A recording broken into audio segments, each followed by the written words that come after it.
Quiero invitarte a que abra la Biblia en el Evangelio de Mateo, capítulo 10. Confieso que hoy vamos a leer uno quizás de las palabras más difíciles de Jesús, pero que no podemos dejar de hacerlo y creo que es un momento para esto.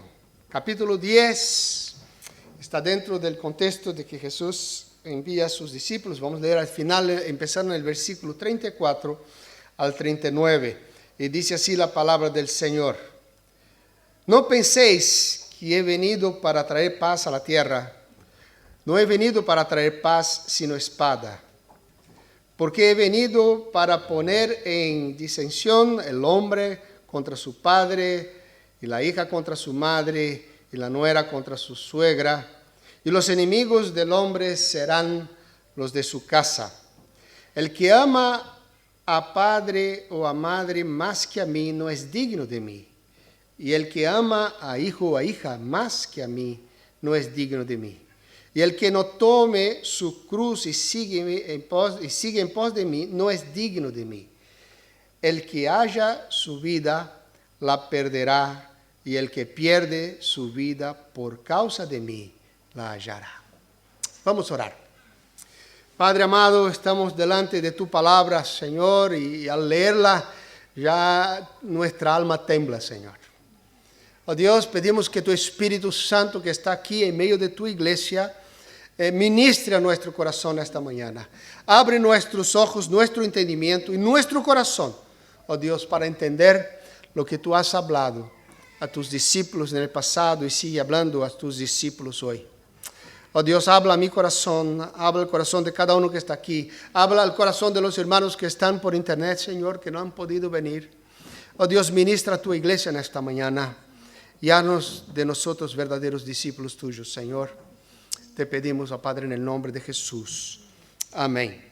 Amén.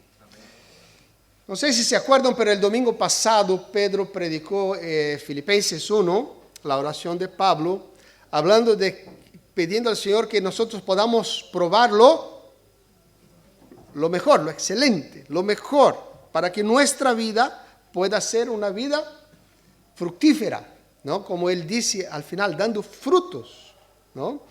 Y, perdón, amados, no se preocupen, no tengo COVID, pero tengo ya hace casi 2 meses una tos que ya es parte de mi vida, parece, ¿no?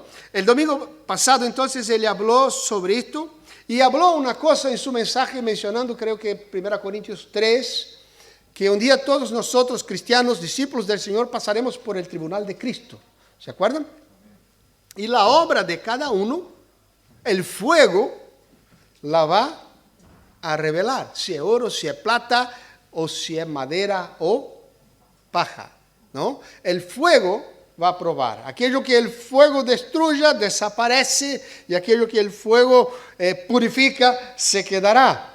Y Pablo dice que algunos pasarán como por el fuego, o sea, chamuscado, o sea, quemó todo, y lo único que quedó fue el cimiento, que es Cristo. Bueno, gracias a Dios que pasó, ¿verdad?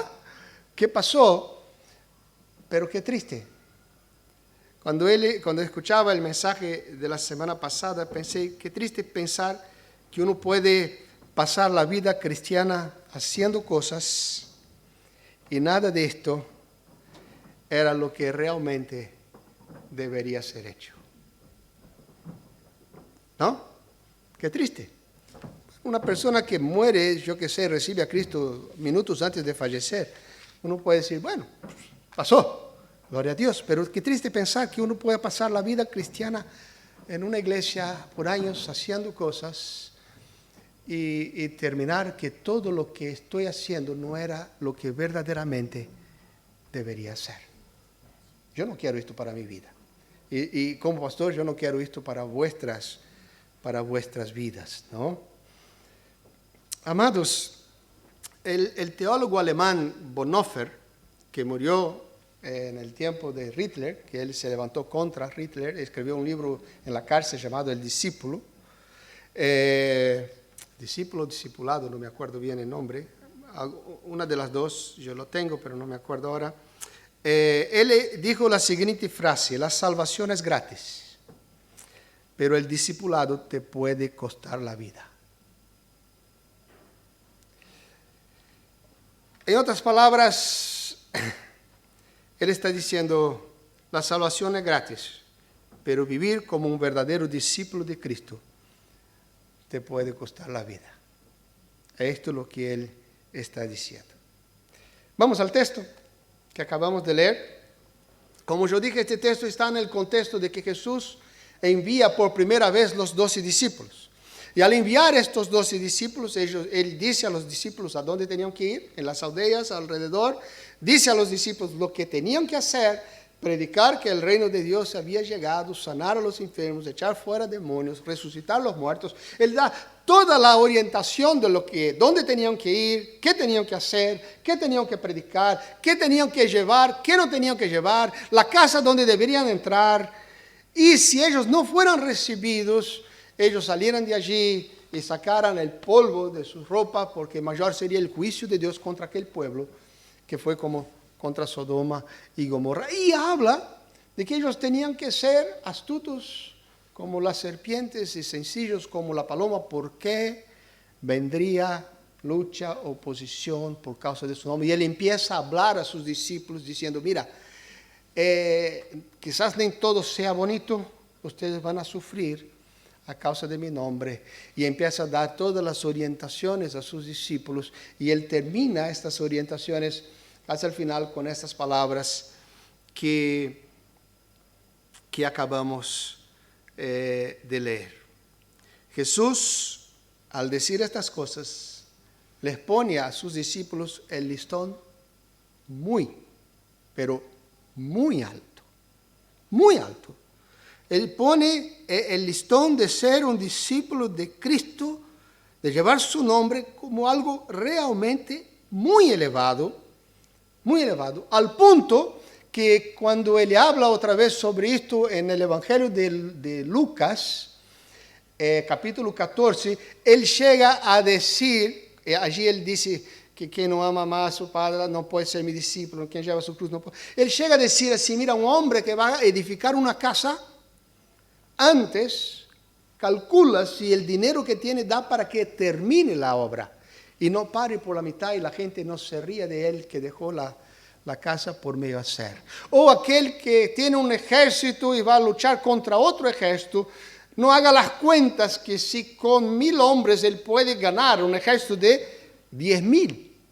Entonces, antes de entrar a la guerra, trata de hacer la paz, porque sabe que no va a poder ganar. Él está diciendo, en otras palabras, Jesús está diciendo que ellos tenían que reflexionar, medir, si estaban entendiendo a dónde se habían metido. Si estaban entendiendo el coste que sería seguirle a Él. Amados, vamos a ver hoy que las demandas de Jesús para sus discípulos en el pasado siguen siendo las mismas demandas y con la misma altura, con el mismo nivel para nosotros hoy en día. Jesús simplemente dice que aquel que no cumple estas demandas no es digno de Él. Qué fuerte, ¿verdad? No es digno de Él. En Lucas, Él dice, no es mi discípulo. Pero aquí Él dice, no es digno de mí. ¿Pero qué significa no ser digno de Él? Pues, como dice Calvino, de cierta manera nadie es digno. Nadie es digno de nada. No somos dignos de lo que el Señor hizo por nosotros y nos ha dado. Calvino dice que nuestra dignidad descansa en nuestra indignidad. Justamente porque no somos dignos. Él nos ha hecho dignos. ¿Qué Jesús está diciendo aquí, amados? Cuando Jesús dice esto, está hablando de ser digno de llevar su nombre, de ser digno de ser llamado cristiano, de ser digno de a dar testimonio de Él, de ser digno de haber recibido lo que no merecíamos haber recibido, su gracia, su amor, su misericordia, y de poder dar testimonio de Él en nuestra vida. Es tener el derecho de decir que somos verdaderamente cristianos, y en el cual Jesús no se avergüenza. ¿Cuánta gente hoy en día en este mundo se dice cristiano y Jesús se avergüenza de ellos? No son dignos, ¿verdad? Y ahí es lo que Jesús está diciendo aquí. Amados, ¿cuáles son las demandas que vemos en este texto que acabamos de leer? Son tres. Y voy a hablar de estas tres demandas. La primera de ellas, el discípulo de Jesús debe de estar dispuesto a sufrir por Él. Versículos del 34 al 36. Primera demanda, los discípulos de Cristo deben estar dispuestos a sufrir por Él. Segunda demanda, Jesús demanda de sus discípulos un amor supremo. Un amor supremo. 37 al 38. Y la última, Jesús demanda una renuncia total. Y vamos a meditar en estas tres demandas que Jesús hace a sus discípulos en esta mañana y sigue haciendo de nosotros hoy. ¿Vamos ya? ¿Preparados? ¿Sentados? Pongan el cinturón de seguridad para no salir corriendo. ¿Verdad? Porque, amados, vamos a ver que cada una que pasa, el Señor va poniendo el listón cada vez más difícil. ¿Ah? Más difícil para todos nosotros. Yo soy el primero, cuando preparé esto temblaba, ¿no? Diciendo, Dios mío, ¿cuánto tú tienes que seguir tratando con mi alma? ¿No? Primera demanda, el discípulo de Jesús debe estar dispuesto a sufrir por Él. No penséis que he venido para traer paz a la tierra. No he venido para traer paz sino espada, porque he venido para poner en disensión el hombre contra su padre, o mejor traducción, el hijo contra su padre, la hija contra su madre y la nuera contra su suegra, y los enemigos del hombre serán los de su casa. Tal vez esta palabra para algunos es de consuelo, ¿eh? ¿Verdad? Pero primera verdad que Jesús está diciendo aquí, amados, que seguirle a Él no es tener una vida tranquila. Primera cosa que Jesús está diciendo aquí, que seguir a Él no es tener una vida tranquila. Si pensamos que el cristianismo es una religión, si podemos llamar religión, es una religión que vino para quitar nuestros problemas y darnos una vida tranquila, estamos muy, pero muy engañados, que no es lo que Jesús está diciendo aquí. Esto no es lo que Jesús promete a sus discípulos.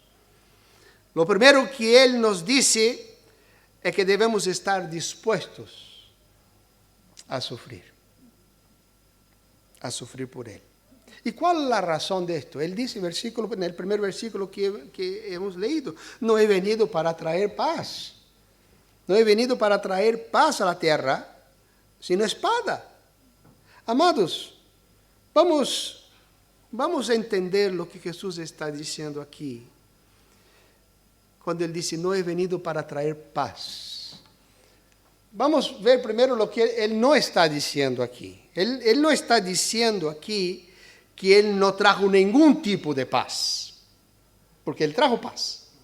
Romanos 5:1 dice, ¿qué dice? Justificados, pues, por fe, tenemos paz para con Dios. Entonces Él vino a traer paz. Él vino a traer paz con Dios. Él vino a reconciliarme con el Creador. Él vino a quitar la ira de Dios que estaba sobre mí y traer paz. Él vino a traer paz. Su obra en la cruz, Él trajo paz entre el hombre y Dios. Él pagó nuestra culpa y sufrió nuestro castigo. Y en este sentido, como dice Isaías, Él es el príncipe de paz. No solo esto, Jesús dice en Juan 14, 27, la paz os dejo, mi paz os doy, no las doy como el mundo da, no se turbe vuestro corazón, ni tengáis miedo. Él trajo paz con Dios, y teniendo paz con Dios, hay paz en el alma. Nuestra alma, cuando encuentra paz con Dios, encuentra descanso en este Dios. Y tenemos entonces, Él trajo paz con Dios, Él trajo paz en mi alma, y Él también trae paz muchas veces en nuestras relaciones. Podemos reconciliarnos con muchas personas y hay paz. Él trajo paz. Ahora, ¿qué está diciendo entonces Jesús aquí? Que no vino a traer paz. Bueno, vamos a empezar con lo que Él no está diciendo. Él no vino a traer un reino mesiánico de paz que los judíos estaban esperando, quitando las autoridades, asumiendo el gobierno y teniendo un gobierno de paz, un gobierno de paz, una paz política. Esto Él no vino a traer. Él no vino a arreglar todos nuestros problemas o el problema de la humanidad y traer paz a la humanidad. Él tampoco vino a traer esto. Él no es aquella figura mística de algunos que tienen, de aquel hombre que vino a traer paz y amor y felicidad y vamos. No, no es esto tampoco. Este no es el Jesús de los evangelios. Él no vino a traer esta paz para un mundo de fantasía. Él no ha venido para traer paz arreglando el problema de la humanidad, por lo menos en su primera venida. En su segunda venida será diferente. Él no ha venido a traer este tipo de paz. Él no vino a terminar los conflictos, las luchas, las guerras y traer un mundo de armonía y paz. No. Ahora ves, Él dice que vino a traer espada. Ahora, ¿qué significa traer espada? Bueno, vamos a empezar con lo que no significa traer espada. Él no está diciendo aquí que sus enseñanzas a sus discípulos están fundadas en la violencia, como una religión violenta. Hay algunas hoy en día que predican la violencia. No es esto lo que Él está diciendo aquí. Tampoco está diciendo que debemos coger espada y luchar contra el mundo. Una vez Pedro cogió una espada para defenderle y fue reprendido por el Señor. El Señor sanó la oreja del soldado que él había cortado. No es esto. Jesús no está diciendo tampoco que debemos coger espada y convertir a la gente a la fuerza. No es esto que Jesús está diciendo aquí, a pesar de que las cruzadas en el pasado trataron de hacer, ¿no? No es esto lo que Él está diciendo aquí. Que Jesús está diciendo aquí es que por su nombre habrá muchos conflictos entre personas, que por su nombre habrán conflictos hasta mismo entre ciudades, países. Por su nombre habrá muchas discordias, discusiones, enemistades. Esto es lo que Él está diciendo aquí. ¿Y cuál es la razón de esto? La razón es lo que Él es. Y lo que Él habla de Él. Esta es la razón.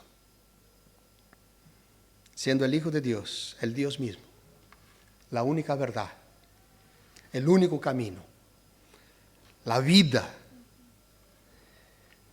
Lo que Él dice sobre Él, lo que Él dice sobre la naturaleza humana, su depravación, su maldad, su condición de muerte y pecado. Lo que Él dice, que están todos perdidos y que no hay esperanza fuera de Él para el hombre. Nadie puede alcanzar la felicidad eterna sin Él. No hay vida fuera de Él. No hay otro camino. Su mensaje es radical, es totalmente radical y levanta hostilidad con aquellos que no creen. Su mensaje es colocar una espada en las manos de aquel que no cree. Es poner una espada en la mano de aquel que no cree. Por afirmar estas cosas, sus discípulos despertarán hostilidad, enemistad, odio, persecución por parte de los que no creen. Por esta causa, muchos en el pasado han muerto. Si tú lees el libro de la historia de los mártires en Roma, y tantos que han sido muertos a causa del Evangelio en la historia de la iglesia. Amados, y hoy mismo en muchos países islámicos y comunistas siguen siendo muertos de esta misma manera. Vemos que esta espada que Jesús habla aquí no es la espada por la cual sus discípulos van a herir el mundo, mas la espada por la cual ellos serán heridos por el mundo. Esta es la diferencia. Esta verdad, amados, es tan profunda que llega a cortar los lazos más íntimos y profundos de los hombres. Jesús está diciendo aquí, porque he venido a poner disensión entre el hombre o el hijo contra su padre, la hija contra su madre, la nuera contra su suegra, y los enemigos del hombre serán los de su casa. Él está hablando, amados, que habrá separación en las relaciones más profundas, que son las relaciones familiares. Que las relaciones familiares por causa de Él, una relación de padre y hijo, no hay cosa más íntima que esto, una relación de padre y hijo. Y esta relación por causa de Él puede ser rota. De madre e hija puede ser rota. De nuera y suegra. Bueno, esta es más fácil. Esta lo dejamos, porque a veces sin él ya están rotas, ¿no? En algunos casos. No, mi suegra era un dulce. Yo la amaba, ¿no? Y viajaba, vivía 2.000 kilómetros de ella. Y ella tenía miedo de volar. Entonces solo veía cuando yo iba a su casa. Ella nunca fue a la nuestra. Pero cuando iba, ella hacía siempre lo que a mí me gustaba comer. Entonces era una mujer especial, ¿no? Al final de su vida, ¿eh? Al final de su vida. Amados, Jesús está diciendo aquí que las relaciones más íntimas, familiares, pueden ser rotas por causa de Él. Y hay personas aquí en la iglesia que han vivido esto. Han sufrido esto cuando abrazaron a Cristo. Ganaron la enemistad de su casa, de su familia. Amados, mi esposa cuando se convirtió, su madre, esta que después me trataba de esta forma, cuando ella se convirtió, su madre decía, ya no eres más mi hija. Y nunca más le compró ni un par de calcetines.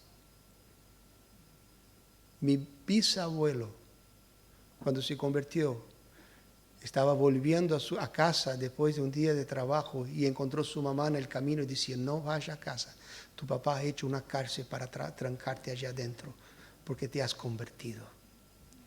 Y él tuvo que irse de casa junto con el misionero que le predicó arriba de un caballo. Salió con este hombre predicando en todas partes y no pudo volver a su casa. Jesús está diciendo, los enemigos del hombre serán los de su casa.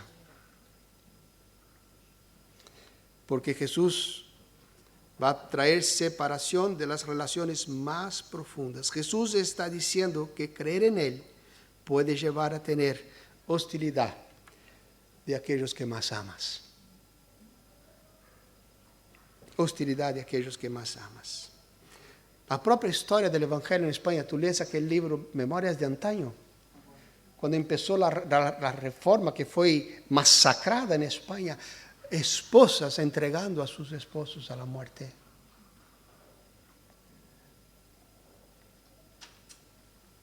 Amados, tantos y tantas, en tantas partes, fueron echados de sus casas y entregados a las autoridades porque abrazaron la fe de Cristo.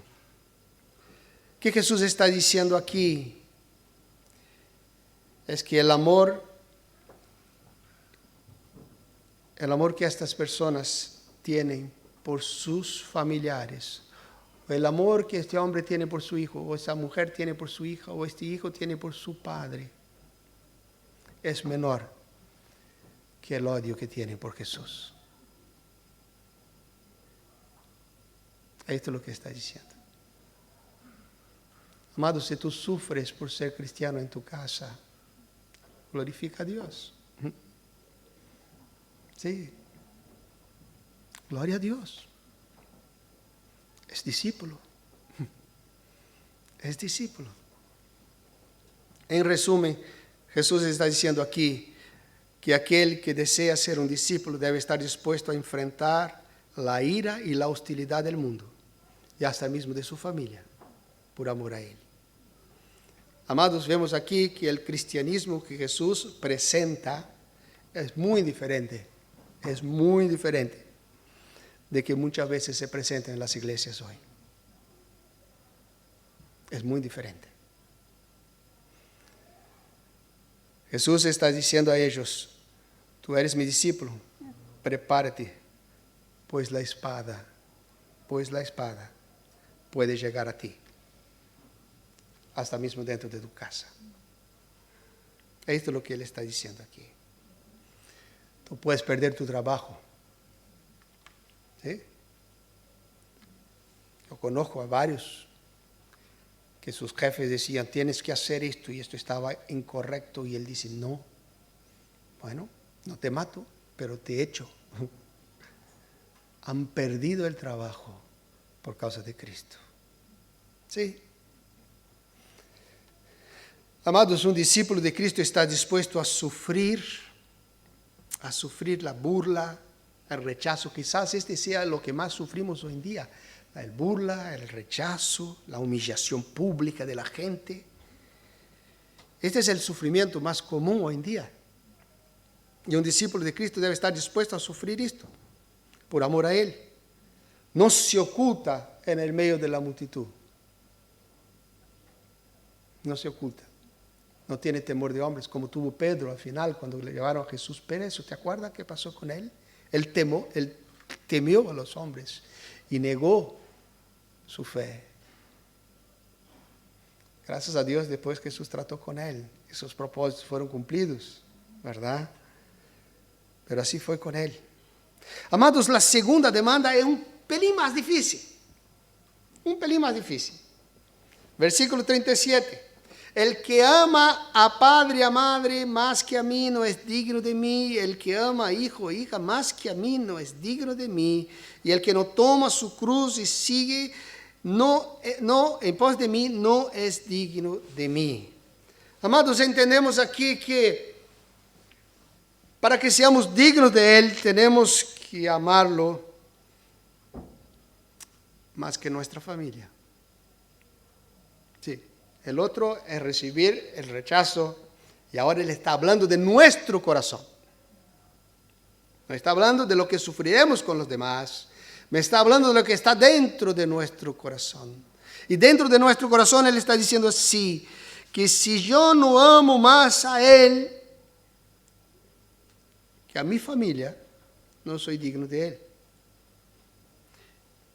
Y después Él dice más que a nosotros mismos. Amados, si la primera demanda ya es radical, esta todavía mucho más. Jesús dice, tú tienes que amarme por encima de todos. Y vamos a ver esto. Después vamos a ver por qué esto. Amados, ¿qué Jesús no está diciendo cuando Él dice que debemos amar más a Él que a nuestros hijos y familiares? Y después en Lucas dice hasta esposo, esposa, ¿no? ¿Qué Él está diciendo aquí? ¿Qué Él no está diciendo aquí? Primero, Él no está diciendo que debemos abandonar nuestra familia y dejar a todos y vivir en un monasterio separados de todo, como existe en muchas sectas hoy en día. ¿No? Esto es lo que Él está diciendo. Tampoco Él está diciendo que debemos abandonar nuestra familia y salir a predicar el Evangelio por todas partes. Una vez yo recibí un hombre en la misión que llegó allá diciendo, yo quiero salir de misionero, Dios me llamó, tengo un llamado de Dios. Y ¿tú eres casado? Sí, tengo esposa e hijo, pero ellos no tienen llamado, ellos se van a quedarse aquí y yo voy a ir. Yo dije, no, tú no vas a ir a lugar ninguno, tú vas a ir a tu casa, que este es tu primer llamado. Y si el Dios que es poderoso en llamarte a ti, Él puede llamar a ella y a todos, y ustedes todos pueden salir juntos.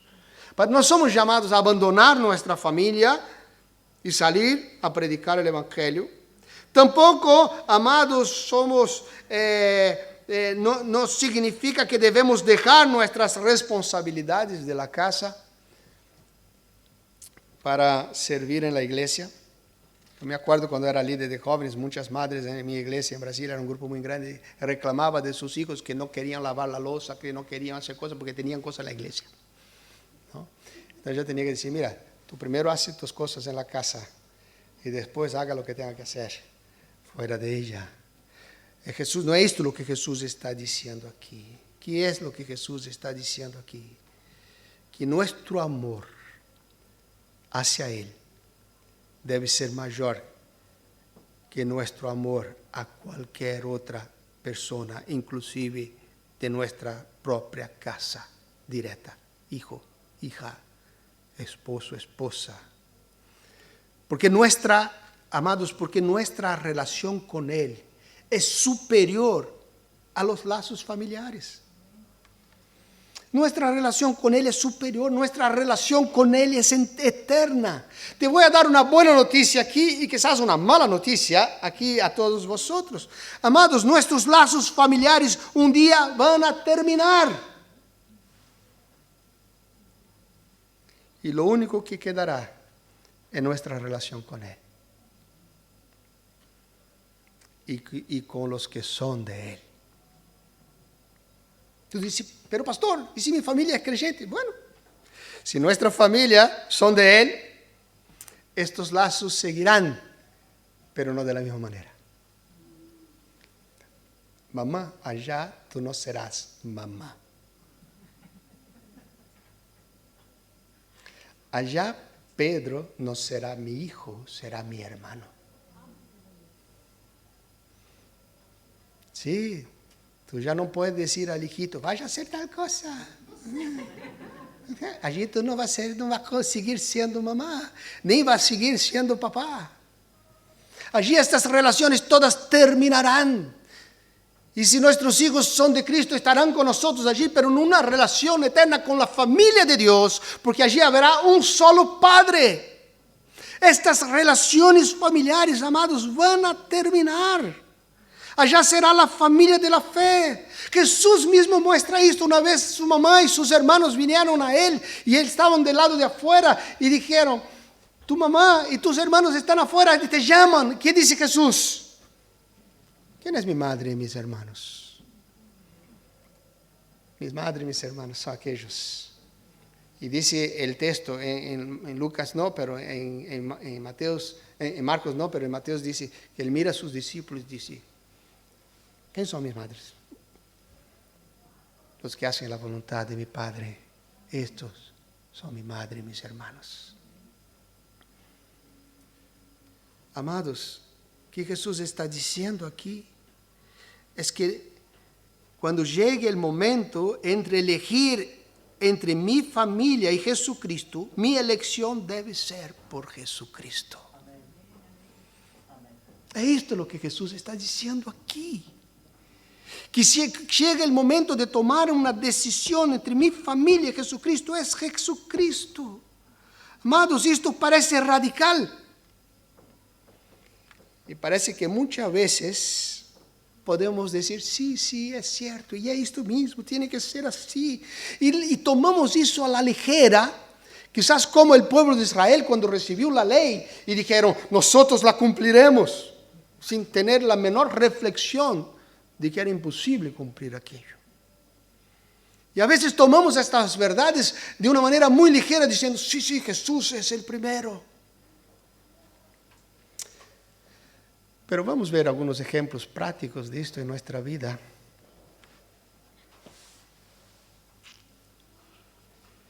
Mi esposa, esto es una suposición, no estoy hablando de ella. Mi esposa o mi esposo, vamos a dejar así ya coge de los dos lados, ¿no? Mi esposa o mi esposo hace algo que está mal. No es correcto lo que ha hecho. Y yo sé que lo que ha hecho no fue correcto.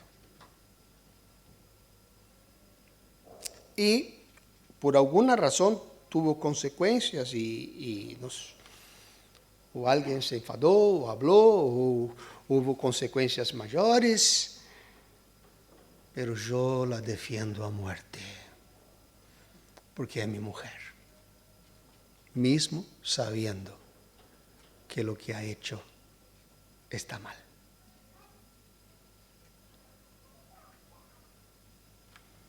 ¿Me entiende lo que digo? Mismo sabiendo que lo que ha hecho mal. Amados, ¿qué debo de hacer? Yo debo decir, querida, lo que has hecho está mal y tiene su consecuencia. Yo no puedo aceptar esto, pero estaré de tu lado, sea cual sea la consecuencia. Sea cual sea la consecuencia, yo estaré a tu lado. Debemos decir la verdad, sea cual sean las circunstancias. O un hijo. Un hijo hace algo que está mal en el cole o en el instituto y sufre. Quizás la reprimenda, la consecuencia, y la mamá va como una leona a defender a su hijito, mismo sabiendo que lo que él ha hecho está mal. O su hijita, mismo sabiendo lo que está haciendo está mal. Y no acepta las consecuencias de su error. O, imaginei varias posibilidades con diferentes edades. ¿Eh? O, esa es la ventaja de predicador viejo, ¿no? Porque ya tiene, ¿no? Ya puede ver en diferentes niveles de familia, ¿no? O su hijo o su hija que están casados y hacen algo que está mal con su esposo o con su esposa. Y tú sabes que lo que la hija hizo o que el hijo hizo no es correcto, pero es mi hijo, es mi nuera, es mi hijo, y lo voy a defender a muerte. Mismo sabiendo que está mal. O un padre pide al hijo que firme algún documento para poder sonegar el impuesto o hacer alguna cosa que no está bien. Y tú lo haces porque mi papá está mal. O en la iglesia, el último, ¿eh? Tú puedes imaginar los tuyos, ¿eh? Deja que el Espíritu Santo te hable de los tuyos, ¿no? O en la iglesia, el pastor o un líder reprende por amor a un familiar o un hijo, un esposo, la esposa, porque tuvo un problema, porque hizo algo que está mal o porque tuvo un conflicto con otro. Y por amor trata de reprender y hacer. Y yo sé que actuó mal. Y sé que es para su bien. pero yo apoyo a mi marido, mi esposa, mi hijo, mi hija en su rebelión. En su rebelión. En contra de lo que Dios dice. Y tú puedes decir, pero pastor, ¿y si los dos actúan mal? Sigo del lado de Cristo. Sigo del lado de Cristo. Amados, podría seguir dando muchos ejemplos. Vamos a parar aquí porque el mensaje tiene mucho más cosas todavía. Pero creo que hemos entendido que es más fácil amar muchas veces la familia que a Cristo. Y que muchas veces por hacer lo correcto, amar más a Cristo, pagamos un precio alto porque este familiar que no se sintió apoyado en su pecado va a decir que no le amamos. Que no le amamos. Y es justamente lo opuesto. Amados, cuando estaba meditando en esto, estaba pensando, Señor, ten misericordia de mí, porque muchas veces en este quesito tenemos 2 pesos y 2 medidas de amor. Y ahí es donde vemos, a donde muchas veces la familia pesa en el corazón. Porque yo puedo ver el pecado del otro y juzgar de una manera y ver el mismo pecado en mi hijo y tener gracia. ¿Eh? ¿Verdad o no? Seamos sinceros, ¿no? Y a veces no llegamos ni a ver el pecado. Ah, pobrecito, el nene. Como una vez visité, cuando yo recién llegué a la iglesia, visité una familia, no es de la iglesia, no está aquí. Visité una familia y ella decía, porque mi nene vive conmigo, mi nene. Y llegó un hombre de 35 años.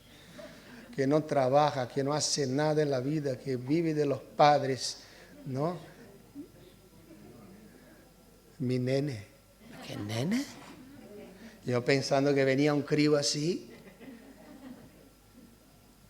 Oh, amados,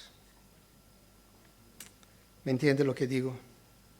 Jesús está diciendo aquí que de hipótesis alguna no podemos ofender a Cristo para estar del lado de un familiar. Esto es lo que Jesús está diciendo aquí. En resumen, esto nos dice que debemos estar dispuestos a tomar la cruz y seguirle. Tomar la cruz, instrumento de muerte en la época de Jesús, de los romanos. Ellos tomaban la cruz y tenían que cargarla hasta el lugar a donde serían ejecutados. Esto era lo que tenían que hacer. Tener que morir para nosotros mismos. Para que nuestra voluntad, para nuestra propia voluntad, para poder seguir a Cristo. Es una muerte diaria. Él desea este amor supremo, esta dedicación suprema, un amor mayor que cualquier otro amor que podamos tener por cualquier otra persona y hasta mismo por nosotros mismos. Y a donde Él entra en la última demanda, que es un pelín más difícil. Parece que Él va apretando las tuercas, ¿verdad? Y Él va diciendo a nosotros, ¿quieres ser mi discípulo? Es a mi manera. Y Jesús demanda una renuncia total de nuestra propia vida. El que haya su vida la perderá, y el que pierde su vida por causa de mí la hallará.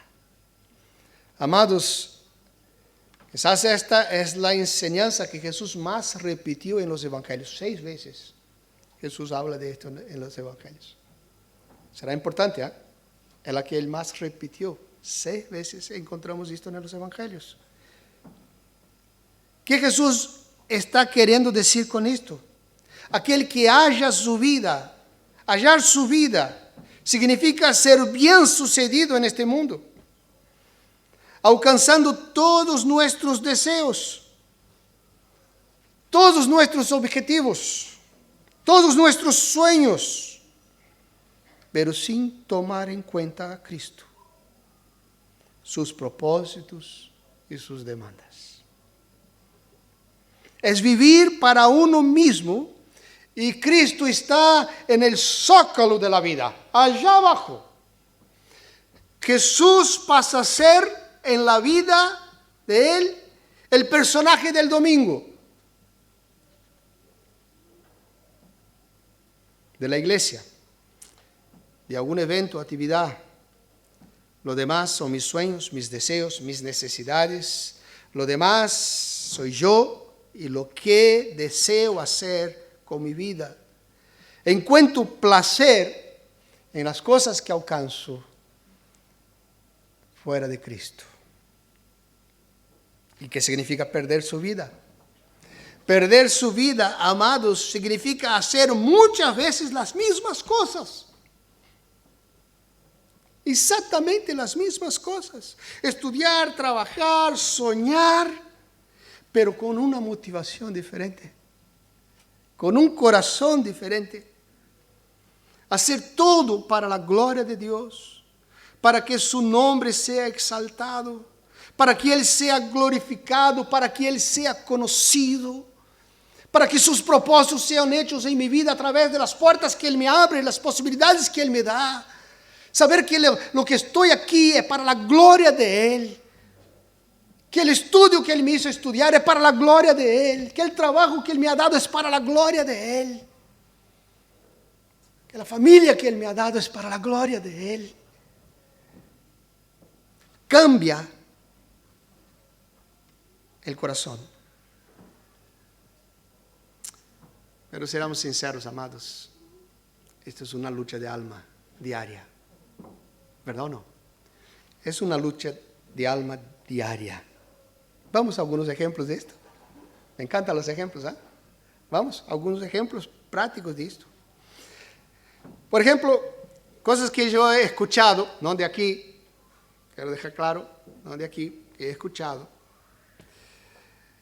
Y hay personas que se dicen creyentes que cuando hablan de sus sueños, y yo he hablado con algunas en una iglesia, me acuerdo de una especial, una iglesia en otro país, en Brasil, que empieza a hablar de sus sueños de futuro. Cuando yo pregunto, ¿y qué piensas hacer de su vida? Él empieza a hablar de sus sueños futuros, empieza a hablar de las cosas que desea hacer, de los cursos que desea hacer, del máster, del doctorado, de esto, del otro, de este trabajo, de la lengua, de los idiomas, y esto y el otro. Y empieza a hablar de todo, de su formación, de su empleo, de su trabajo, de sus sueños, de tu matrimonio, de los hijos que desea tener, de la casa que desea tener, de los viajes que desea hacer, y todo. Y cuando escuchas todo esto, yo quedo pensando, ¿qué diferencia tiene estos sueños de un sueño de un crédulo?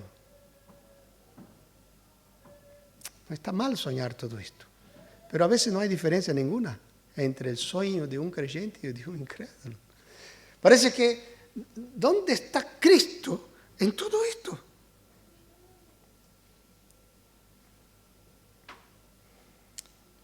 Quizás esta sea la gran lucha del cristiano. Es para quién vivo. ¿Para quién vives? ¿Tú vives para ti o vives para Cristo? ¿Para quién vivimos? El apóstol Pablo dice, y si vivimos, para el Señor vivimos. ¿Para quién vivimos? Oh, amados, cómo es diferente morir para nosotros mismos. ¿Quiere ver otro ejemplo? Cuando deseamos servir al Señor. Es muy común, muy común. Deseamos servir al Señor. Y no digo que este deseo sea malo, sea falso o sea incorrecto. Puede ser el deseo más sincero de nuestro corazón. Yo quiero servir al Señor, quiero ayudar, quiero servir, quiero que Dios me use. Entonces, yo empiezo a servir al Señor. Pero cuando empiezo a servir al Señor, empiezo a darme cuenta que mi servicio requiere de mi disciplina, dedicación, constancia, entrega, sacrificio. Ya no quiero más. Yo quiero servir cuando me da la gana. ¿Me entienden lo que digo? Qué lucha, ¿verdad? Qué lucha. No quiero pagar este precio. Quiero hacerlo, pero solo cuando tenga ganas de hacerlo, cuando tenga ánimo de hacerlo. A final de cuentas, tengo derecho de vivir para mí. Yo fui a predicar una vez en un campamento, creo que estoy hablando mucho, ¿no? Fui a predicar en un campamento en Brasil, y el líder de este campamento me llamó y dice, pastor, ¿qué quieres hacer por las mañanas? Yo dije, mira, yo voy a dar un estudio de un máximo 1 hora, después sería lindo que tuvieran unos 15 minutos de un tiempo a solas con Dios. Yo voy a dejar unas preguntas y después en grupos pequeños pueden compartir estas preguntas y orar juntos y termina. O sea, si allá empieza el estudio a las 9, a las 11 ya estaría terminando todo, ¿no? Esta parte de estudio. Y él dijo, bueno, pastor, ¿sabe qué es? Es que a las 11, esta hora de la mañana, es el mejor horario para la piscina, para jugar el fútbol. Y entonces no sería bueno que este tiempo a solas con Dios y todo, no podía ser después de comer. Yo dije, sí, claro, un joven de 14, 15, 18 años, después de la barriga llena, sentarse, coger la Biblia y meditar, es un tiempo precioso, ¿no? Una siesta maravillosa. Yo dije, mira hermano, yo soy el pastor invitado. Si el retiro para vosotros es para jugar fútbol y nadar en la piscina y salir de paseo, bueno, hágalo. Decime que yo tengo 10 minutos para hablar, yo hablo en 10 minutos, yo soy el pastor invitado. Yo no voy a responder por vuestras vidas. Yo no soy pastor de esta iglesia. Ahí sentí un silencio del otro lado del teléfono. Y yo dije, creo que ya no soy brasileño. Fui demasiado directo. Venía de Uruguay, los uruguayos son directos. No estoy hablando del español. Amados, cómo es difícil morir para nosotros. Cómo es difícil no querer nuestro propio placer.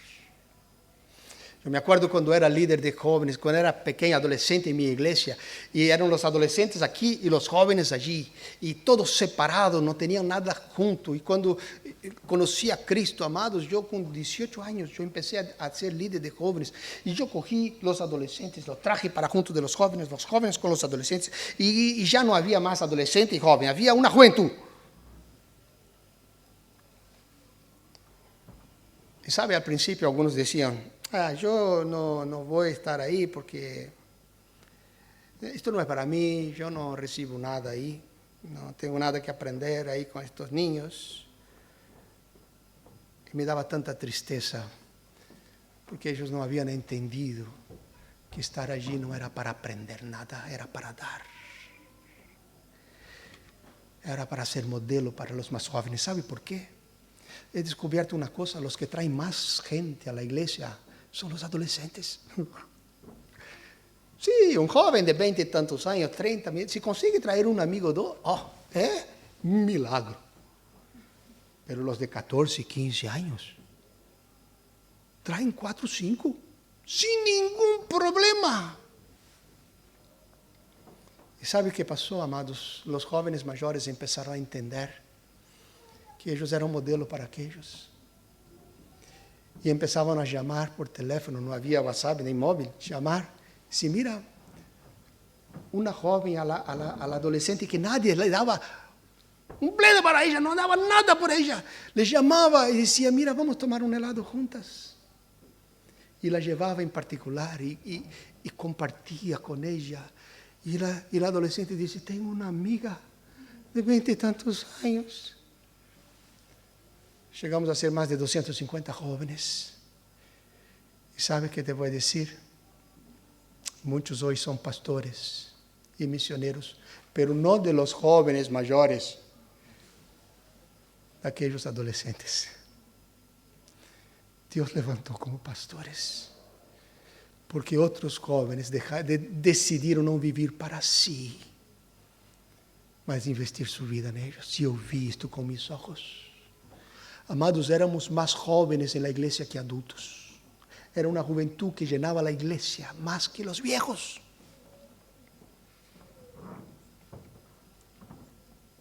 Porque decidieron no vivir para sí.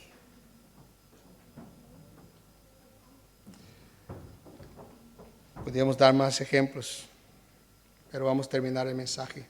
Entonces Pedro no me deja predicar más. Amados, aquel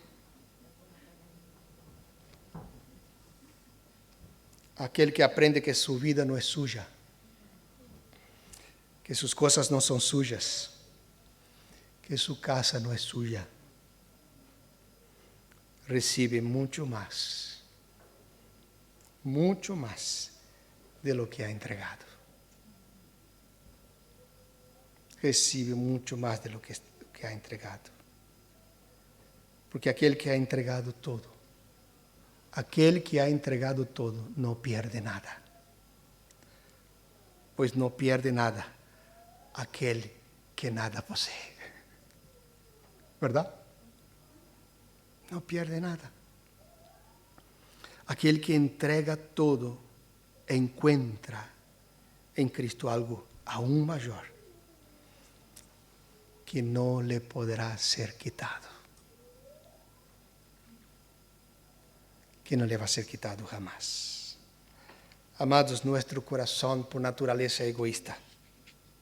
Y muchas veces este egoísmo se muestra en las cosas pequeñas, no en las grandes, en las pequeñas del día a día. Es a donde Él se revela. En la vida diaria. Por esto debe ser una entrega diaria, un morir diariamente. Terminando. Amados, ¿qué hombre es este que demanda de nosotros sufrimiento, amor supremo y entrega radical? ¿Qué hombre es este? Una vez yo escuché a un pastor predicando diciendo, o este hombre es loco o es Dios.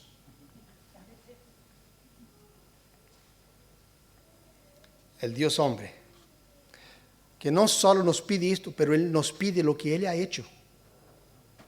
Él no nos pide lo que Él no ha hecho. Como hombre, Él sufrió por amor al Padre. Él reveló este amor supremo. Y Él renunció todo, hasta el derecho de ser en forma de Dios, como cosa que aferrarse. Él es nuestro mayor ejemplo. ¿Deseamos tener una vida fructífera este año? ¿Sí? ¿Deseamos tener hijos en la fe? Amados, porque la única cosa que va a la eternidad son personas, lo demás se queda aquí. ¿Deseamos tener hijos en la fe? ¿Deseamos tener una vida fructífera?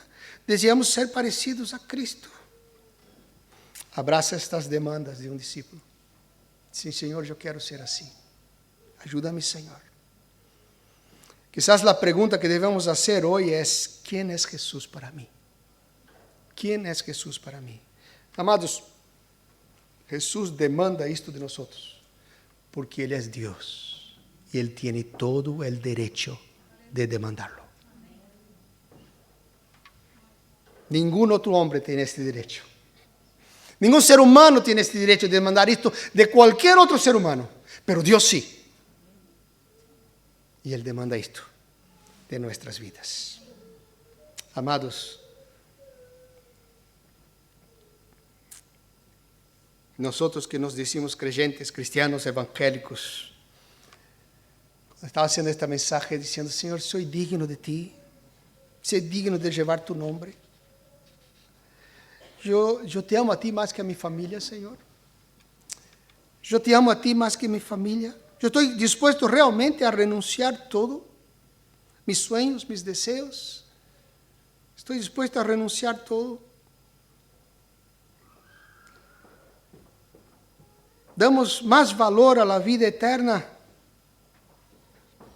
que a esta vida. Tú tienes el primer lugar en mi vida, Señor. ¿Cuál es la razón por la cual muchas veces los creyentes tienen dificultad de entender esta verdad? Dos cosas. Primero, porque no entiende quién es Jesús. O entiende, pero por alguna razón que va desde la incredulidad hasta el temor, no están dispuestos a asumir el significado de ser un verdadero cristiano. Espero que no sea el caso. Espero que no sea tu caso. Pero deseo que tú puedas mirar tu vida, tus acciones, tus decisiones, tus sueños, tus placeres y preguntar dónde está Cristo en todo esto. ¿Dónde está Cristo en todo esto? ¿Con qué propósito estoy haciendo todo esto?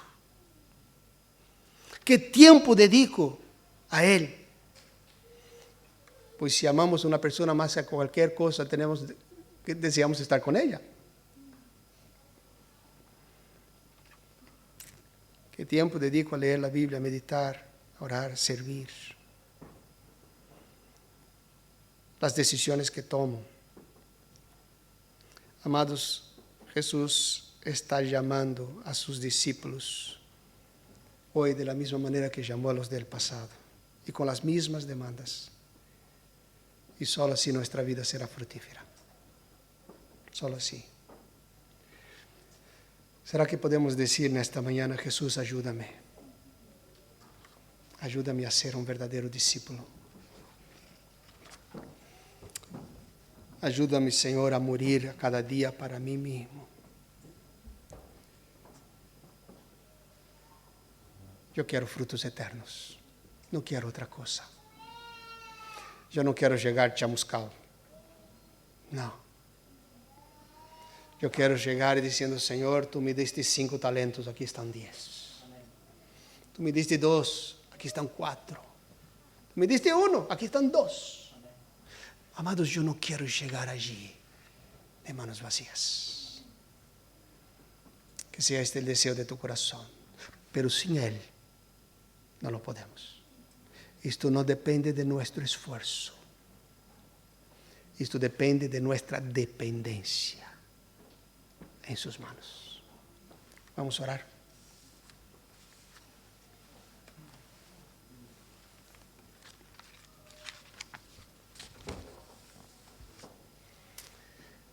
Padre,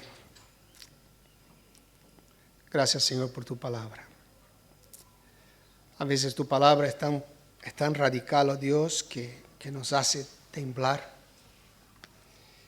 y nos hace ver nuestra vida, Señor, y lo único que podemos decir es perdónanos. Perdona, Señor, porque muchas veces queremos vivir para nosotros. Es una lucha de alma. Oh Dios, ayúdanos, Señor, a entender el sufrimiento. Ayúdanos a tenerte a ti más que a cualquier otra persona. Ayúdanos, Señor, a amarte a ti más que la familia misma. Ayúdanos a no vivir para nosotros.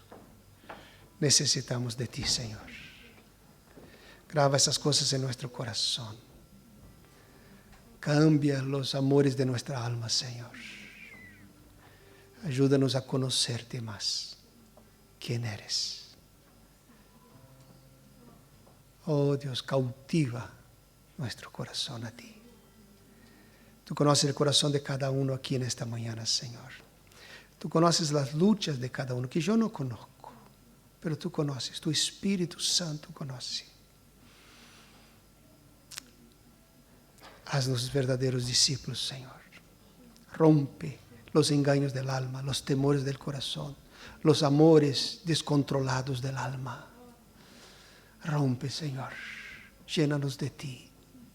Necesitamos de ti, Señor. Oh Señor, llénanos de tu presencia. Sana, Señor, las heridas de los golpes. Y que cada oposición y cada lucha podamos sentir, oh Dios amado, tu abrazo. Y también, oh Dios, enséñanos a ponerte en el trono. Te alabamos en el nombre de Jesús. Amén.